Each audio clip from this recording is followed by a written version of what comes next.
नमस्कार दोस्तों, आप सबों का अपना एक सर स्टडी चैनल पर स्वागत है। तो दोस्तों, कैसे हैं आप सब? ठीक है ना? चलिए, ठीक ही रहना चाहिए। आज हम लोग पढ़ेंगे राजनीतिक विज्ञान, जो कक्षा 11th के लिए बहुत ही महत्वपूर्ण प्रश्न है। राजनीतिक विज्ञान कक्षा 11th के लिए बहुत ही महत्वपूर्ण प्रश्न बता रहे हैं।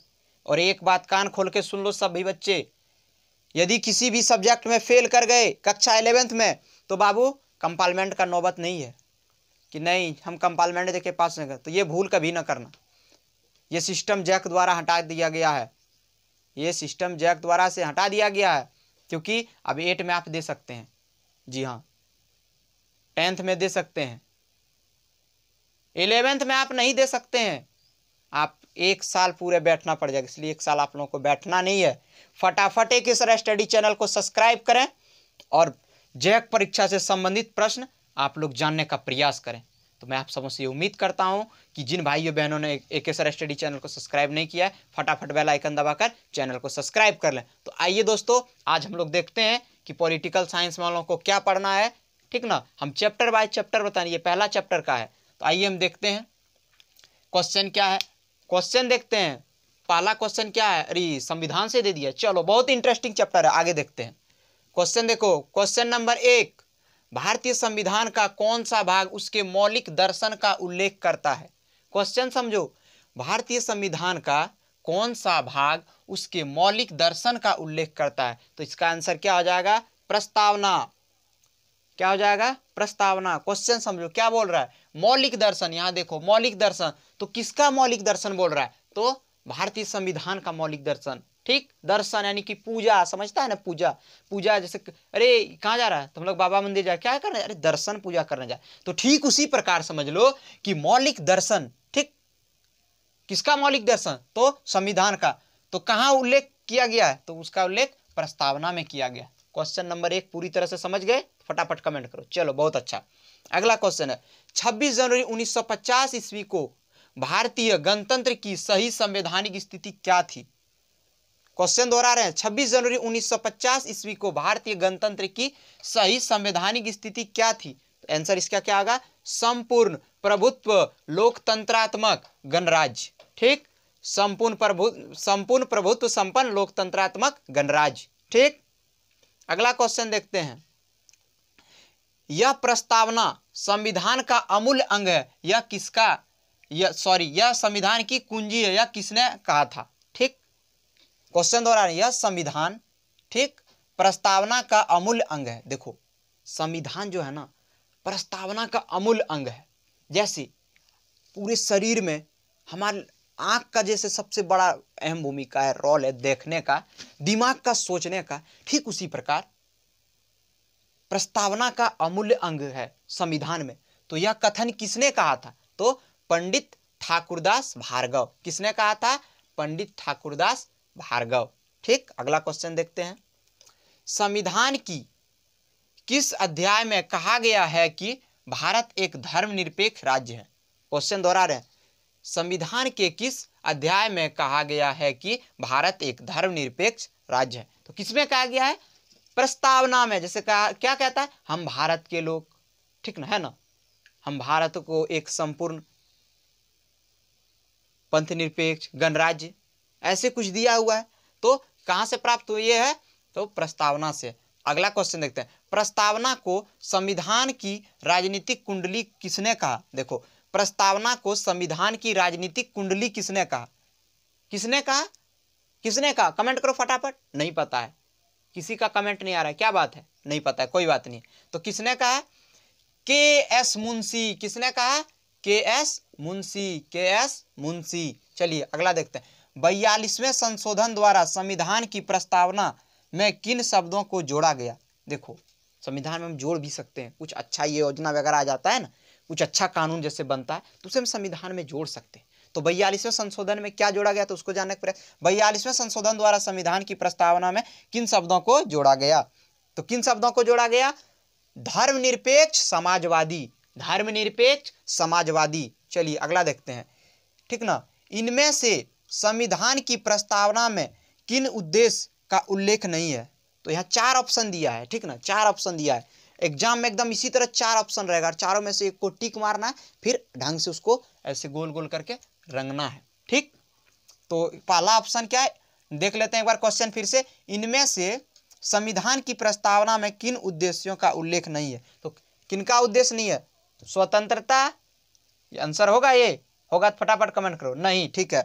समानता दूसरा है, ये भी होगा, ये होगा, नहीं होगा। अगला है मानवता, ये होगा, हाँ यही होगा। क्या होगा? मानवता। ठीक, मानवता क्या होगा? मानवता। हम अगला अब देखते हैं, अगला देखते हैं। अगला क्या है? भारतीय संविधान ने किस प्रकार के लोकतंत्र को अपनाया है?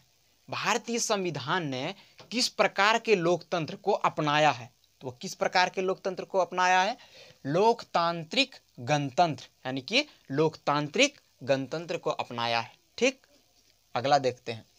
भारतीय संविधान की प्रस्तावना में वर्णित लोकतंत्र को किस रूप में स्वीकारा गया? क्वेश्चन समझो, थोड़ा लंबा है क्वेश्चन, ठीक ना, दोहरा रहे हैं इसलिए। भारतीय संविधान की प्रस्तावना में वर्णित लोकतंत्र को किस रूप में स्वीकारा गया? तो उसे किस रूप में स्वीकारा गया? तो सामाजिक लोकतंत्र, राजनीतिक लोकतंत्र और आर्थिक लोकतंत्र। समझने में कोई दिक्कत नहीं। चलिए अगला देखते हैं। भारतीय संविधान के किस भाग को आत्मा की संज्ञा प्रदान की गई है? भारतीय संविधान के किस भाग को आत्मा की संज्ञा प्रदान की गई है? किस भाग को आत्मा की संज्ञा प्रदान की गई है? किस भाग को? पहले भी बता चुके हैं किस भाग को। तो चलिए, प्रस्तावना को, ठीक, प्रियम्बल को। अगला देखते हैं। किन उद्देश्यों को भारतीय संविधान उद्घोषित नहीं करता है? किन उद्देश्यों को भारतीय संविधान उद्घोषित नहीं करता है? किन मतलब ये क्या है? तो अंतर्राष्ट्रीय शांति और सुरक्षा की अभिवृद्धि। इसका आंसर हो जाएगा अंतर्राष्ट्रीय शांति और सुरक्षा की अभिवृद्धि। अगला देखते हैं। मूल भारतीय, ठीक, मूल भारतीय संविधान के अनुसार भारत एक, फिर देखो इस तरह खाली घर भरने आएगा, ठीक ना, खाली घर यहाँ है तो यहाँ क्या होगा? 4 कोष्टक में दिया रहेगा, 4 ऑप्शन, तो उसमें से क्या रहेगा वही डालना था। हम देखते हैं। मूल भारतीय संविधान के अनुसार भारत एक है, तो भारत क्या है? भारत क्या है? क्या है भारत? पहले बता चुका और ऊपर में भी है। क्या है? प्रभुत्व संपन्न लोकतंत्रात्मक गणराज्य। यहाँ क्या हो जाएगा? प्रभुत्व संपन्न लोकतंत्रात्मक गणराज्य। चलिए अगला देखते हैं। भारतीय संविधान के अनुसार भारत, फिर यहाँ खाली घर है, यहाँ भरना है, क्या भराएगा? क्वेश्चन दोहरा रहे हैं। भारतीय संविधान के अनुसार भारत एक, खाली घर है, तो क्या है? भारत क्या है? भारत राज्यों का संघ है। भारत क्या है? भारत राज्यों का संघ है। अगला देखते हैं। क्या है अगला? भारत के संसदीय प्रणाली पर किस देश के संविधान का स्पष्ट प्रभाव है? क्वेश्चन समझो, क्वेश्चन समझो तब ये कुछ होने वाला है। भारत की संसदीय प्रणाली, भारत की जो संसदीय प्रणाली है, ठीक ना, भारत की संसदीय प्रणाली है, तो वही पूछ रहा है भारत की संसदीय प्रणाली पर किस देश के संविधान का स्पष्ट प्रभाव है? तो किस देश का संविधान का स्पष्ट प्रभाव है? तो वह कौन सा देश है? ब्रिटेन। इसका आंसर हो गया ब्रिटेन। एकदम दिमाग में बैठा लो। अगला क्वेश्चन है। राज्य के नीति निर्देशक तत्व, राज्य के नीति निर्देशक सिद्धांतों की प्रेरणा किस देश के संविधान से मिलता है? तो वह इसका आंसर हो जाएगा आयरलैंड। वह कौन सा देश है? आयरलैंड। अगला क्वेश्चन है। भारतीय संविधान में शामिल समवर्ती सूची किस देश के संविधान की देन है? तो वह कनाडा। यानी कि समझ लो ना, ये जो तीनों क्वेश्चन है ना, इस तरह पूछ सकता है। भारतीय संविधान में शामिल समवर्ती सूची किस देश के संविधान की देन है? तो वह कनाडा। ठीक, समझ गए। उसी तरह ये संसदीय प्रणाली किस, अगला 14 नंबर क्वेश्चन है। भारत की संसदीय प्रणाली संविधान में स्पष्ट भाव किस देश की देन है? तो ब्रिटेन की है। इसमें राज्य के नीति निर्देशक सिद्धांतों की प्रेरणा किस देश के संविधान से मिलती है? तो आयरलैंड है। समझने में कोई दिक्कत है तो कमेंट करो, नहीं है तो बोलो कि हाँ नहीं है। चलिए नहीं है। अगला देखते हैं 17 नंबर क्वेश्चन। किस देश के संविधान से भारतीय संविधान की संघीय व्यवस्था प्रभावित नहीं है? संघीय व्यवस्था प्रभावित नहीं, कौन सा देश है? तो वह दक्षिण अफ्रीका। जी हाँ, वह कौन सा है? दक्षिण अफ्रीका। एकदम दिमाग में बैठा लो, और नहीं तो फेल किया बाबू 1 साल बैठना पड़ेगा। फेल किया ना 1 साल बैठना पड़ेगा, बस सोच लो। अगला क्वेश्चन देखते हैं। भारतीय संविधान में आपात संबंधित उपबंध भारत शासन अधिनियम किस देश के संविधान से लिया गया है? किस देश के संविधान से लिया गया? क्वेश्चन समझ में नहीं है, बहुत बड़ा है क्या? फिर दोहरा देते हैं, कोई बात नहीं है। बहुत अच्छा कमेंट किया रितेश, बहुत अच्छा। चलो, भारतीय संविधान में आपात संबंधी, समझ रहा है, फिर दोहरा रहे हैं, भारतीय संविधान में आपात संबंधी उपबंध भारत शासन अधिनियम किस देश के संविधान से लिया गया है? समझ में आया ना, किस देश से लिया गया है? तो वह ऑस्ट्रेलिया से लिया गया है। कहाँ से लिया गया है? ऑस्ट्रेलिया से। अगला क्वेश्चन देखते हैं 19 नंबर, भारतीय संविधान में मौलिक अधिकारों का प्रावधान किया गया है। तो किस अनुच्छेद, कितना से कितना अनुच्छेद में मौलिक अधिकारों का प्रावधान किया गया? तो कितना से कितना अनुच्छेद?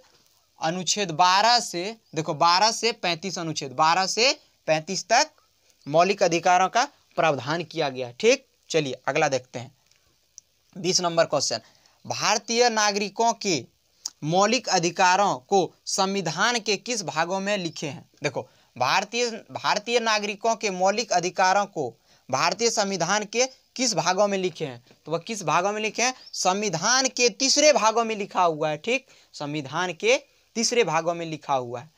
ये 20 क्वेश्चन बताएं, बहुत ही महत्वपूर्ण प्रश्न है बाबू, तुम लोग रट लेना, याद कर लेना। हम उम्मीद करते हैं तुम लोगों से, और परीक्षा में अच्छा प्रदर्शन लाओ।